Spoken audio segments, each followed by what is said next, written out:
Hello friends, myself doctor Shivalkar. Welcome to the series video on malaria. जैसा कि आपको पता है, पार्ट 1 में मैं सिंपल मलेरिया के बारे में डिटेल में डिस्कस किया था, जिसमें मैंने life cycle of malaria, diagnosis, symptoms, investigation और ट्रीटमेंट के बारे में डिटेल में डिस्कस किया था। इस वीडियो में मैं complicated malaria, severe falciparum malaria, cerebral malaria के बारे में डिस्कस करने जा रहा हूँ। क्योंकि नॉलेज ही बचाव और इलाज है। जब तक आप किसी चीज़ के बारे में नॉलेज नहीं रखेंगे, तब तक आप उस चीज़ से बच नहीं पाएंगे और उसका ट्रीटमेंट भी नहीं करा पाएंगे। चलिए मैं टॉपिक को स्टार्ट करता हूँ।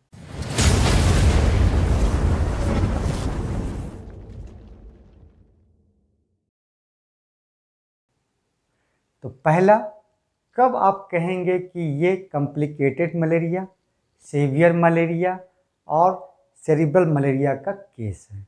जब आपको ये लक्षण या सिम्टम्स पेशेंट में दिखाई दे रहा है तो समझिए कि आप cerebral malaria, complicated malaria and cerebral malaria का पेशेंट हैं। क्या लक्षण है? पहला, इम्पेयर्ड कॉन्शसनेस, मीन्स आप फुली कॉन्शस नहीं हैं, आप पूरी तरह से पेशेंट होश में ना हो, पेशेंट बेहोश में हो। सेकंड, सीजर, झटका उसको आ रहा हो, कन्वर्सन आ रहा हो। थर्ड, हीमोग्लोबिन अगर 8% से कम हो। फोर्थ, एक्यूट किडनी इंजरी, अगर ब्लड में सीरम यूरिया एंड क्रिएटिनिन का वैल्यू ज़्यादा हो। फिफ्थ, पेशेंट अगर शॉक में हो, अगर उसका ब्लड प्रेशर कम हो। सिक्स्थ, हाइपोग्लाइसीमिया, अगर ब्लड में शुगर का वैल्यू कम हो। सेवन्थ, पेशेंट ARDS में, एक्यूट रेस्पिरेटरी डिस्ट्रेस सिंड्रोम, सांस लेने में उसको दिक्कत हो रही हो। Eighth, spontaneous bleeding due to thrombocytopenia, blood में अगर प्लेटलेट्स की मात्रा घट जाएगी तो आपको स्पॉन्टेनियस अपने आप ब्लीडिंग होगा, जैसे गम ब्लीडिंग हुआ, लैट्रिन आपको काला होगा, आपको ब्लड की उल्टी भी हो सकती है, नाक से ब्लीडिंग हो सकता है। नाइन्थ, एसिडोसिस, अगर आप ABG करेंगे तो ब्लड में आपका pH वैल्यू लेस देन 7.3 रहेगा। 10th, अगर सीरम लैक्टेट का वैल्यू ज़्यादा है। 11th, अगर ब्लड में पैरासाइट का वैल्यू मोर देन 10% है तो आप इन सभी लक्षणों से आप बोलेंगे कि ये पेशेंट ये एक cerebral malaria, severe falciparum malaria और कॉम्प्लिकेटेड मलेरिया का केस है।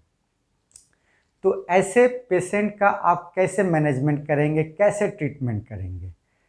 तो उसके लिए आप बीच बीच में इन्वेस्टिगेशन करेंगे, उसको मॉनिटर करेंगे। तो आप ब्लड शुगर का वैल्यू एवरी 4 आवर में मेज़र कीजिए, हीमोग्लोबिन का वैल्यू मेज़र कीजिए, यूरिया क्रिएटिनिन ब्लड में देखिए, क्लोटिंग प्रोफाइल देखिए, क्योंकि प्लेटलेट्स भी कभी कभी घट जाता है, हीमोलाइसिस भी होता है।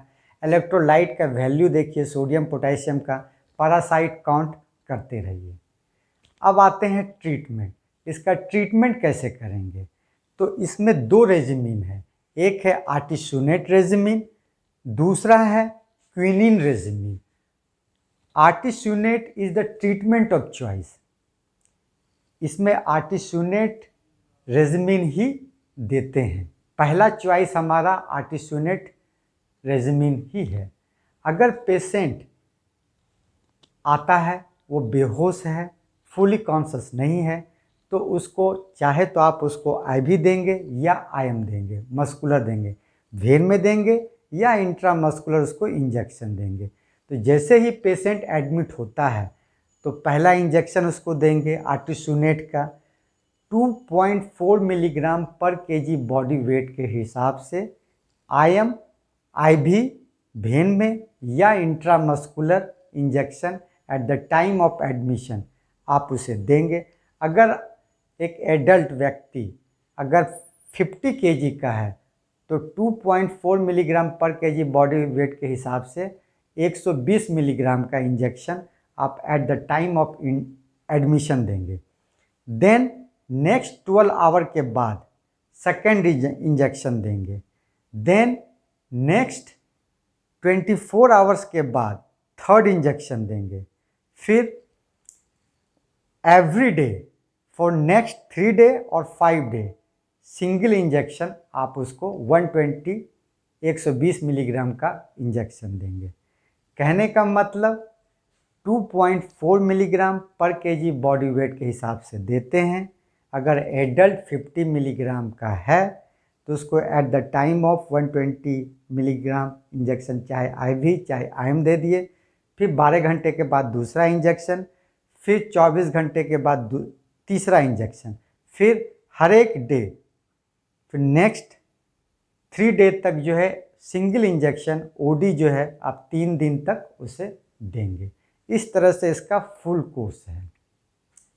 उसके बाद जब आर्टिसुनेट का इंजेक्शन दे देंगे तो प्रामाक्विन 0.75 मिलीग्राम पर केजी बॉडी वेट के हिसाब से single dose on second day देंगे।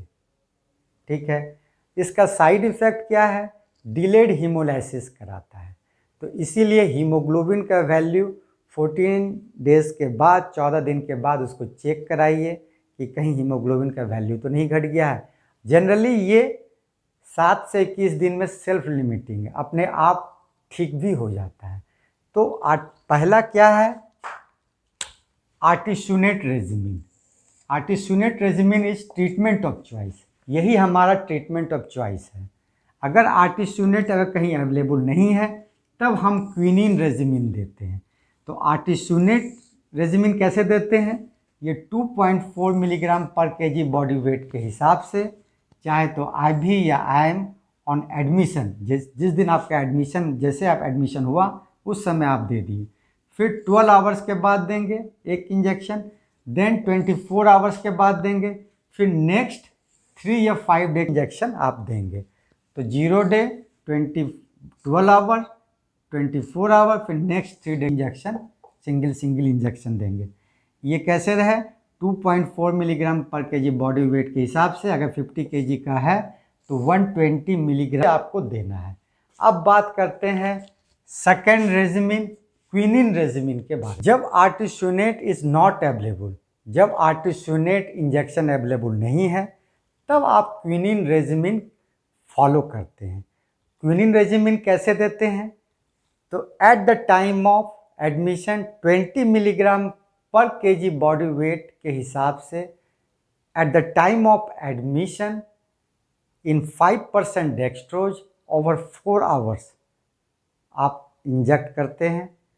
देन 10 मिलीग्राम पर केजी बॉडी वेट के हिसाब से दिन में 3 बार इन 5% डेक्सट्रोज ओवर 4 आवर्स, जब तक कि पेशेंट होश में ना आ जाए। जब पेशेंट खाने लायक हो जाता है, होश में आ जाता है, तब उसे 600 मिलीग्राम दिन में 3 बार 5 से 7 दिन तक उसे देते हैं। और इसका साइड इफ़ेक्ट क्या है? तो सिंकोनिज्म, मतलब हियरिंग लॉस भी हो सकता है, टिनिटस, आवाज़ में झुंझुन की आवाज़ आ सकती है, उल्टी, nausea, vomiting, risk of hypoglycaemia, blood में शुगर का लेवल कम होने का चांस होता है, इसीलिए इसे 5% डेक्सट्रोज में देते हैं। तो इसे एक बार देख लेते हैं। अगर आपका आर्टिसुनेट रेजिमिन अवेलेबल नहीं है तब आप क्विनिन रेजिमिन देते हैं। तो क्विनिन रेजिमिन 20 मिलीग्राम सॉल्ट पर KG body weight, loading dose over 4 hours in 5% dextrose. जब आप एडमिशन कर रहे हैं पेशेंट को, उसी समय आप 20 मिलीग्राम सॉल्ट पर केजी बॉडी वेट के हिसाब से आप ओवर 4 आवर्स में आप 5% डेक्सट्रोज सलाइन में उसे इन्फ्यूज करते हैं। उसके बाद 10 मिलीग्राम पर केजी बॉडी वेट के हिसाब से दिन में 3 बार, TDS, दिन में 3 बार इन 5% डेक्सट्रोज ओवर 4 आवर्स में आप देते हैं। जब पेशेंट होश में आ जाता है, उसके बाद 600 मिलीग्राम दिन में 3 बार 5 से 7 दिन तक आप इसे देते हैं। जैसा कि मैं साइड इफ़ेक्ट बताया, इसका साइड इफ़ेक्ट सिंकोनिज्म है, उसमें क्या होता है, हियरिंग लॉस भी हो सकता है, टिनिटस हो सकता है, नोजिया, वॉमिटिंग, रिस्क ऑफ हाइपोग्लिसीमिया हो सकता है। अब बात करते हैं कुछ अदर एंटीबायोटिक, जिसमें आप doxycycline 100 milligram BD for 7 days या clarithromycin in case of children आप आर्टिसुनेट रेजिमिन और क्विनिन रेजिमिन के साथ आप उसे ऐड कर सकते हैं। अब बात करते हैं प्रोफाइलैक्सिस। नाउ प्रोफाइलैक्सिस मीन्स पहले से आप कौन सी दवा का यूज करें कि अगर आप मलेरिया एरिया में ट्रैवल कर रहे हैं तो आप मलेरिया से बच सकें। तो पहला है फाल्सीपेरम मलेरिया से अगर बचना चाहते हैं तो पहला रेजिमिन है, अगर वो क्लोरोक्विन सेंसिटिव है तो ट्रैवल करने के 1 सप्ताह पहले क्लोरोक्विन 310 मिलीग्राम का बेस 1 सप्ताह पहले लें और ट्रैवल करने के 4 सप्ताह के बाद 310 मिलीग्राम का बेस टैबलेट खाएं। सेकेंड, अगर वो क्लोरोक्विन रेसिस्टेंस केस है, क्लोरोक्विन का असर नहीं है, तो उस केस में आप मैफ्लोक्विन का यूज़ करें। ट्रैवल करने के पहले मैफ्लोक्विन 250 मिलीग्राम 2 से 3 सप्ताह पहले लें और ट्रैवल करने के बाद 4 सप्ताह के बाद 250 मिलीग्राम का टैबलेट यूज करें।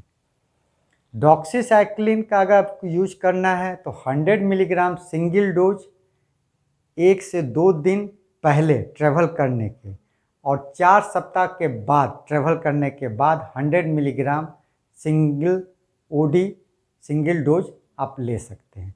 अगर आप नॉन फाल्सीपेरम से बचना चाहते हैं जिसमें वाइवेक्स एंड ओवेल है तो ट्रामाक्विन टैबलेट का यूज करें। अब बात करते हैं डिफरेंशियल डायग्नोसिस। अब डिफरेंशियल डायग्नोसिस की बात करते हैं। अगर वैसा पेशेंट जिसमें बुखार है और प्लेटलेट्स भी घट गया है तो आप क्या समझेंगे? तो ये डेंगू में भी होता है, मलेरिया में भी होता है, लेप्टोस्पायरोसिस में भी होता है। तो कैसे आप डिफ्रेंशिएट करेंगे? अगर बुखार है, अगर उसमें प्लेटलेट्स घट गया तो इसका मतलब ये नहीं हुआ कि ये डेंगू ही है। मलेरिया में भी ये होता है, लेप्टोस्पायरोसिस में भी होता है और भी अदर कंडीशन में ये हो सकता है। तो अगर बुखार है, प्लेटलेट्स की मात्रा घट गई है, तो अगर हीमोग्लोबिन नॉर्मल है या अच्छा खासा मात्रा में है तो समझेंगे कि आप डेंगू है। सेकंड, बुखार है, प्लेटलेट्स की मात्रा घट गई है, अगर हीमोग्लोबिन भी घट गया है तो समझेंगे कि ये मलेरिया का केस है। बुखार, तीसरा केस, अगर बुखार है, प्लेटलेट्स की मात्रा घट गई है, अगर हीमोग्लोबिन नॉर्मल है या सीरम क्रेटिनिन का वैल्यू ज़्यादा है, ब्लड में सीरम क्रेटिनिन का वैल्यू ज़्यादा है, तब समझेंगे कि ये लेप्टोस्पायरोसिस का केस है। तो इस तरह से मैंने आपको मलेरिया के बारे में डिटेल में जानकारी दे दी। नेक्स्ट वीडियो में मैं कोशिश करूंगा कि अल्टरनेटिव पैथी में भी मलेरिया का क्या कुछ इलाज है, क्या ट्रीटमेंट संभव है, तो उसके बारे में मैं डिस्कस करूंगा। अभी मैं आपको सिंपल मलेरिया, कॉम्प्लिकेटेड मलेरिया के बारे में एलोपैथिक मॉडर्न साइंस में डिटेल में डिस्कस कर दिया। आप इसे शेयर कीजिए ताकि दूसरे भी इसका फ़ायदा उठा सकें। अगर कोई प्रॉब्लम है कमेंट बॉक्स में लिखिए, कांटेक्ट कीजिए या अपने फैमिली डॉक्टर से डिस्कस कीजिए। लेकिन अगर आप डॉक्टर नहीं हैं तो अपने से ट्रीटमेंट मत कीजिए, उससे आपको नुकसान भी हो सकता है। इसी तरह हेल्थ रिलेटेड 360 डिग्री का नॉलेज चाहते हैं तो सब्सक्राइब कर लीजिए, बेल आइकन दबा दिए ताकि नेक्स्ट वीडियो का नोटिफिकेशन आपको मिल सके। मेरी सारी वीडियो डिटेल में यूट्यूब पे डॉक्टर शिवालकर सर्च करें और उसका फ़ायदा उठाएं। Be happy, be healthy. Thank you, धन्यवाद।